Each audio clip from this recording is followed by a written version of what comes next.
ఇది నిజం కాదా చెప్పండి. యాదగిరి గారు, నేను ఇట్లా మాట్లాడితే ఏం మాట్లాడాలి శ్రీనివాస్ గారు? మీరు మాట్లాడితే నాతోటన్నా మాట్లాడించండి, లేకపోతే ఆయనతోటన్నా మాట్లాడించండి. ఓకే మీరు ప్రజలకు మాట్లాడండి. అర్థం కావాలి, మీకు అర్థం కావాలి. ఓకే మీరు మాట్లాడండి. మాట్లాడి గంట సేపు ఆయనతో మాట్లాడి మీరు మాట్లాడండి. ఇప్పుడు మీరు ఒకసారి ఆయన మాట్లాడేటప్పుడు నేను మధ్యలో ఒక మాట మాట్లాడలేదు. రైట్, ఓకే మీరు మాట్లాడండి. మాట్లాడినప్పుడు దాన్ని వ్యతిరేకిస్తే మీరు మళ్ళీ మాట్లాడకండి. ఓకే ఏదో మనం టీవీలోకి వచ్చినాం కదా అని చెప్పి ఇష్టం వచ్చింది వాగితే అది కరెక్ట్ కాదు కదా. ఇష్టం కాదు, నిజం మాట్లాడినా. ప్రజలు కూడా గమనిస్తారు కదా. నిజం మాట్లాడినా మీ యొక్క రాజకీయ గురించి మాట్లాడినా. మీరు మాట్లాడగా మైపడి నేను మీరే మాట్లాడినా. యాదగిరి గారు ఇప్పుడు రాష్ట్రంలో శ్రీనివాస్ గారు, మీకు రాష్ట్రంలో ప్రధాన పోటీ ఎవరు అనుకుంటున్నారు? కాంగ్రెస్ బీజేపీనా? ఇప్పుడు నేనేం చెప్తున్నా, సోదరుడు కొద్దిసేపు మాట్లాడడం ఆపితే నేను చెప్పగలుగుతా. చెప్పండి, ఇప్పుడు చెప్పండి. ఆయన మాట్లాడితే రాజకీయ వ్యభిచారం చేసేది కాంగ్రెస్ పార్టీ వాళ్ళు బీజేపీ దగ్గర వ్యభిచారం చేస్తున్నారని నేను మాట్లాడతా. ఆయన మాట్లాడిన భాషలో మాట్లాడాలంటే ఈ రోజు చెప్తున్నాడు కదా. ఒక నిమిషం ఉండండి. మీరు Malkajgiri parliament sitting seat CM గారిది ఎందుకు ఓడిపోయింది? ఈటెల రాజేందర్ గారు ఏ విధంగా బీజేపీ పార్టీ గెలిచింది? వంశీచంద్ర రెడ్డి మీరు మహబూబ్ నగర్ లో ఏ విధంగా ఓడిపోయింది? మరి అక్కడ డికే అన్న గారు ఏ విధంగా గెలిచింది? మీరు దానికి సమాధానం చెప్పండి. మీరు ఏదో గొప్ప చెప్తున్నారు ఈ రోజు. అది కాదు కదా, మనం మాట్లాడేటప్పుడు సరే కొద్దిసేపు అవతలలో కూడా అవకాశం ఇవ్వడం నేర్చుకోవాలి కదా.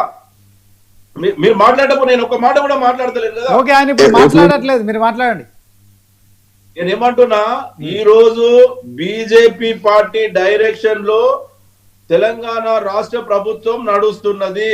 చంద్రబాబు నాయుడు గారు ఆంధ్ర నుంచి తెలంగాణ జలదోపిడీ చేస్తుంటే కూడా కేంద్రం నుంచి మరి సహకారం తీసుకొని అక్కడ ఆపుకోకుండా ఈ రోజు వారికి సహకరిస్తున్నారు ఇప్పుడున్నటువంటి ముఖ్యమంత్రి రేవంత్ రెడ్డి గారు.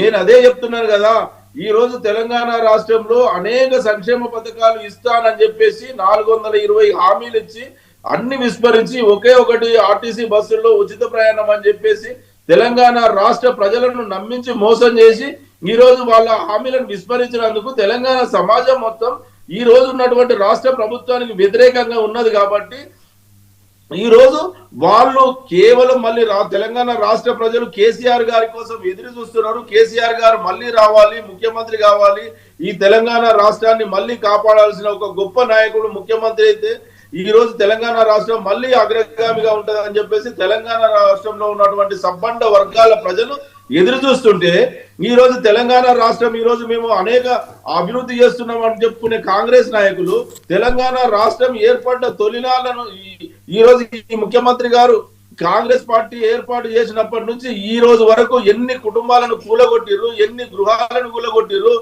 హైడ్రా తీసుకొచ్చి వేల కుటుంబాలను రోడ్డు పాలు చేసిన ఈ ప్రభుత్వానికి మళ్ళీ తెలంగాణ ప్రజలు ఓట్లేస్తారా? హైదరాబాద్ యూనివర్సిటీ భూములను దోచుకోవాలని చూసిన ఈ ప్రభుత్వానికి మళ్ళీ ఓట్లేస్తారా? వారికి సహకరిస్తున్న బీజేపీ వారికి మళ్ళీ ఓట్లేస్తారా ఈ తెలంగాణ ప్రజలు? రైతు బంధు 15,000 ఇస్తా అని చెప్పేసి ఉన్న 3 సార్లు ఇప్పటి వరకు ఇవన్నీ ఎగ్గొట్టిన ఈ కాంగ్రెస్ పార్టీకి మళ్ళీ తెలంగాణ ప్రజలు ఓట్లేస్తారా? బీజేపీ పార్టీకి 8 మంది పార్లమెంటు సభ్యులు ఉంటే ఈ రోజు ఇప్పటి వరకు కూడా వాళ్ళు ఎన్ని అత్యధిక నిధులు తీసుకొచ్చారు? ఇద్దరు కేంద్ర మంత్రులు ఉన్నారు, 8 మంది ఎంపీలు ఉన్నా కూడా ఎన్ని నిధులు తీసుకొచ్చారు? జిహెచ్ఎంసీకి ఎన్ని అత్యధిక నిధులు తీసుకొచ్చారు? బీజేపీ వారిని ఎవరు నమ్మే పరిస్థితిలో లేరు.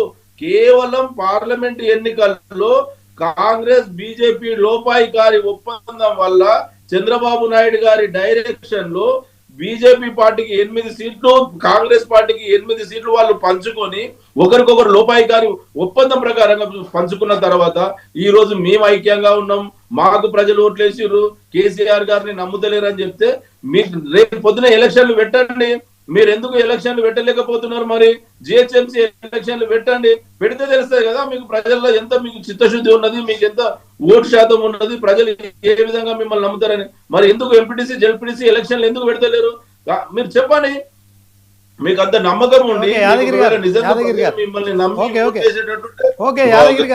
గ్రామీణ ప్రాంతాల్లో జెడ్పీటీసీ ఎలక్షన్లు పెట్టండి, ఎంపీటీసీ ఎలక్షన్లు పెట్టండి.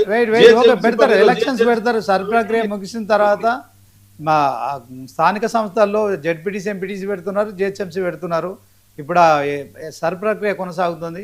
ఒకసారి మరి కోటేశ్వరరావు గారితో మాట్లాడదాం. కోటేశ్వరరావు గారు. శ్రీనివాస్ గారు